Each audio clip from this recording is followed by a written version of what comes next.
A man lies in bed, waiting to die. Two killers walk through shadows toward him. He doesn't run. He doesn't fight. This is The Killers. What'll it be, gentlemen? I don't know.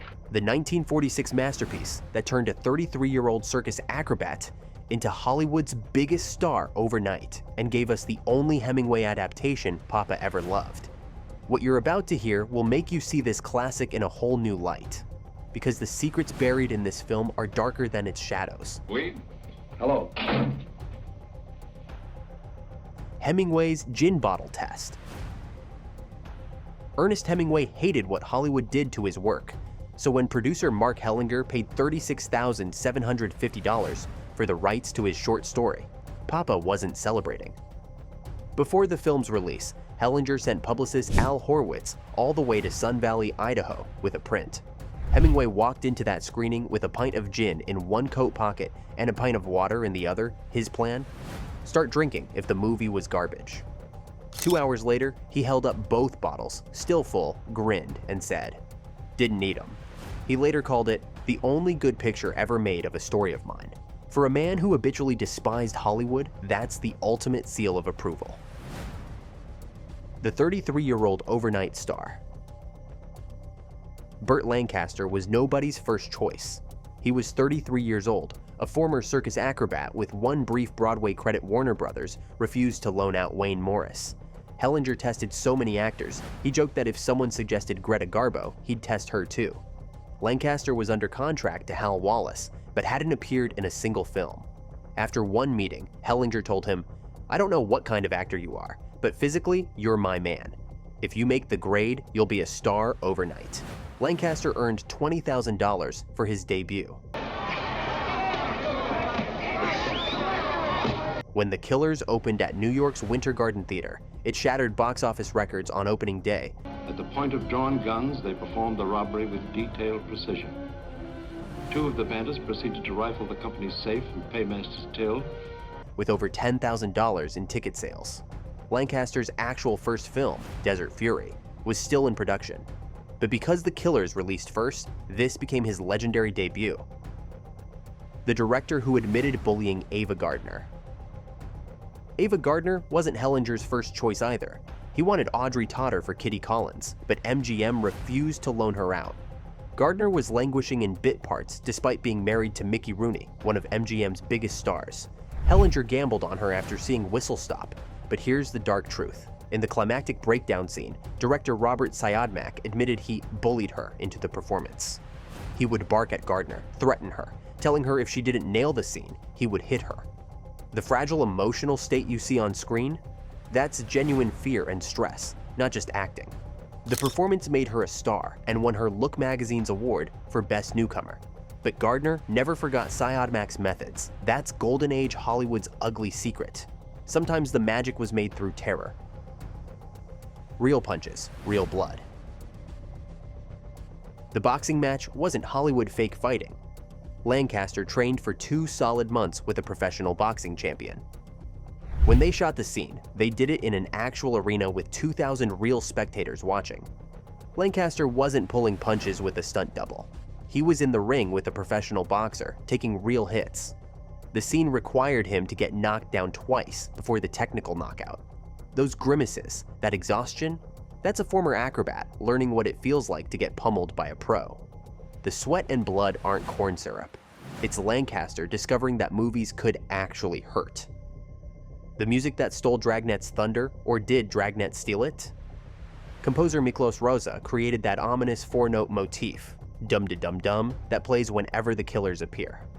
5 years later, Dragnet premiered with theme music by Walter Schumann, using those exact same 4 notes. When Dragnet became a massive hit in 1953, with Ray Anthony's jazz version selling millions, Rozsa's lawyers noticed something troubling.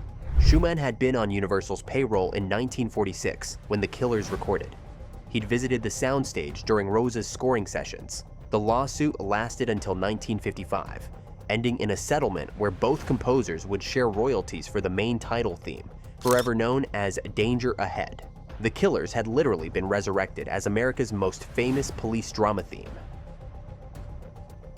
Only 12 minutes of Hemingway. Hemingway's original short story was 10 pages long. The 12-minute diner opening? That's pure Hemingway.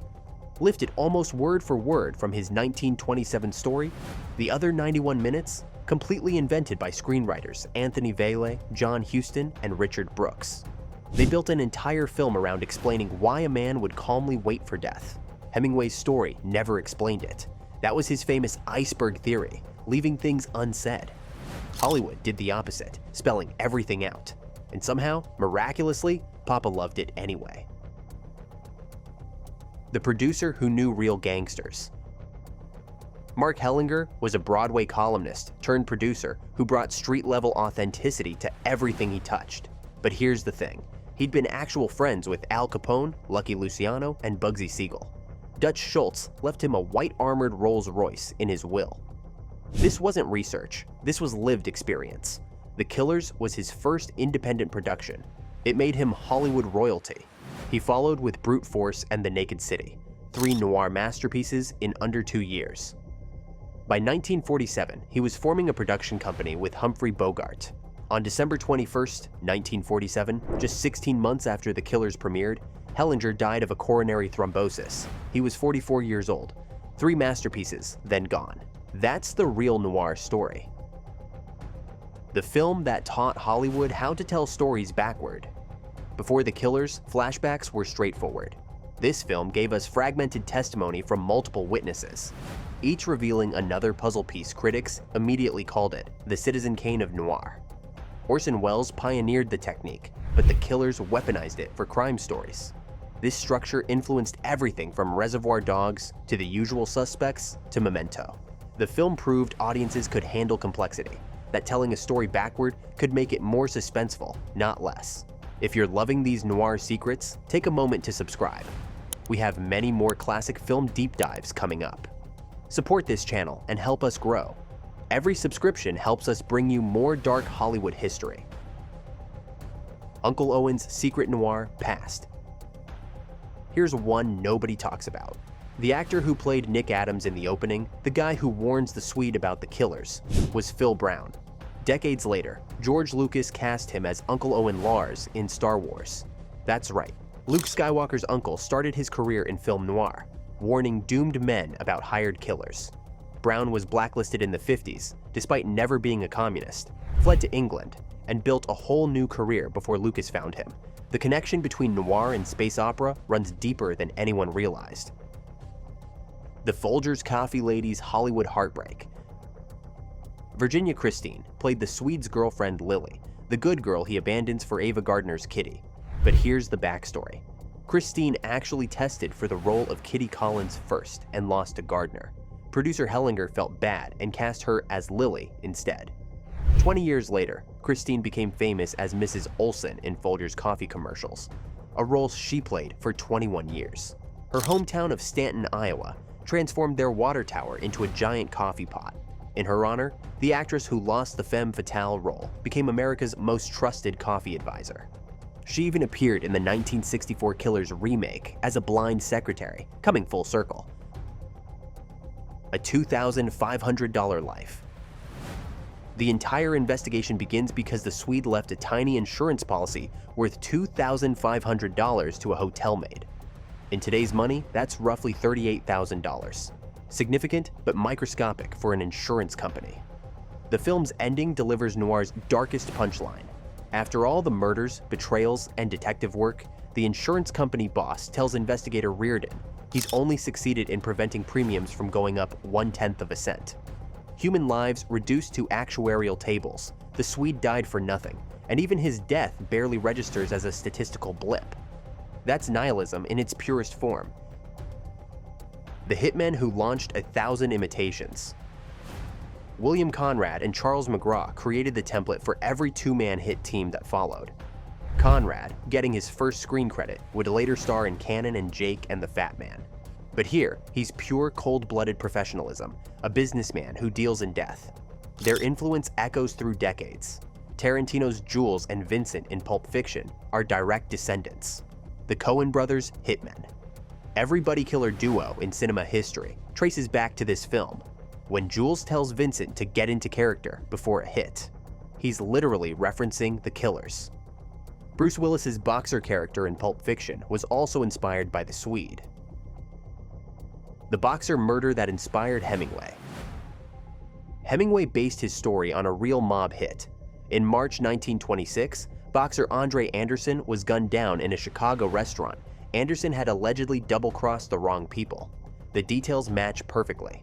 A boxer, mob connections, a man who knew death was coming and didn't run Hemingway, was living in Paris but devoured American crime stories.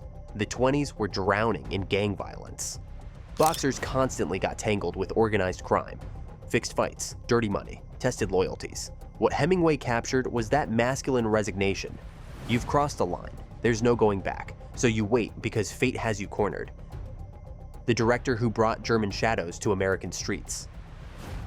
Robert Siodmak fled Nazi Germany in the 30s and brought German expressionism to Hollywood's crime stories. That high contrast lighting, those deep blacks and stark whites, shadows with physical weight, that's pure German cinema, meeting American noir cinematographer Woody Burdell called it the sharp contrast between crystal white and velvet black. Critic Andrew Saris noted that Siodmak's American films were more Germanic than his German ones. He'd found the perfect vessel for expressionism. In noir, shadows aren't just aesthetic, they're moral judgment. The Killers looks like it's happening in a nightmare world, where even daylight feels nocturnal. The heist shot in one breathless take. The payroll robbery, one of the film's most celebrated sequences, was captured in a single, unbroken crane. Shot no cuts, no coverage. Siodmak choreographed the entire heist like a ballet, with the camera gliding over the chaos. In 1946, this was borderline insane film. Stock was expensive. One actor flubs a line, the entire take is ruined. But Siodmak believed in sustained tension. That crane shot forces you to experience the heist in real time with no escape. You're trapped inside the crime, just like the Swede is trapped inside his fate. Modern films cut robberies into dozens of angles. The Killers makes you sit with the dread. Scorsese's secret inspiration. When Martin Scorsese prepared Raging Bull, he studied The Killers obsessively. That brutal boxing sequence, shot in stark expressionistic lighting, became his template for Jake LaMotta's fights. Both films put you in the ring, make you feel the impact. Burdell captured camera flashes in the crowd like violence themselves. Scorsese amplified it with slow motion and animal sounds. But The Killers did it first in 1946, proving a fight scene could be both athletic spectacle and emotional tragedy. The film that lost every Oscar it deserved. 4 Academy Award nominations: Best Director, Best Film Editing, Best Original Score, Best Adapted Screenplay, lost every single one. The competition? The Best Years of Our Lives, William Wyler's post-war drama that won 7 Oscars. 1946 was about reconciliation and healing. The Academy couldn't celebrate a film about existential dread and corruption. Noir never fared well at the Oscars. Too dark, too cynical, too honest about American decay. The Killers became the masterpiece Hollywood honored decades later, but couldn't handle in the moment. Don Siegel's 18-year wait. Here's a Hollywood footnote nobody mentions. Don Siegel created the original treatment for the 1946 film and was slated to direct it, but he was passed over for Robert Siodmak. Siegel had to wait 18 years to finally direct his version of The Killers in 1964, starring Lee Marvin and Ronald Reagan. Originally made for television, it was deemed too violent for broadcast and released theatrically instead. Reagan called it his greatest regret, playing a villain in his final film role before entering politics. But Siegel finally got his chance, nearly 2 decades late. The film that's more relevant than ever. In 2008, the Library of Congress selected The Killers for the National Film Registry as culturally, historically, and aesthetically significant. The film nobody wanted to make, with a star nobody knew, based on a story everyone thought was too short, became essential American cinema. Sometimes obsession over the smallest details reveals the biggest truths. The insurance investigator follows a $2,500 policy and uncovers a world of betrayal. That's what noir taught us. Small human moments lead to catastrophic consequences. And 79 years later, that lesson still hits hard. The Killers turned nobody into somebody and proved darkness could be beautiful. Lancaster, Gardner, and Siodmak created something that outlived them all. a film that still teaches directors how to shoot shadows and writers how to tell stories backward. So which noir masterpiece should we expose next? Drop your suggestions in the comments. If you loved this deep dive into Hollywood's darkest corners, smash that like button and subscribe. We're just getting started. The shadows are long and the bodies keep piling up. See you in the darkness.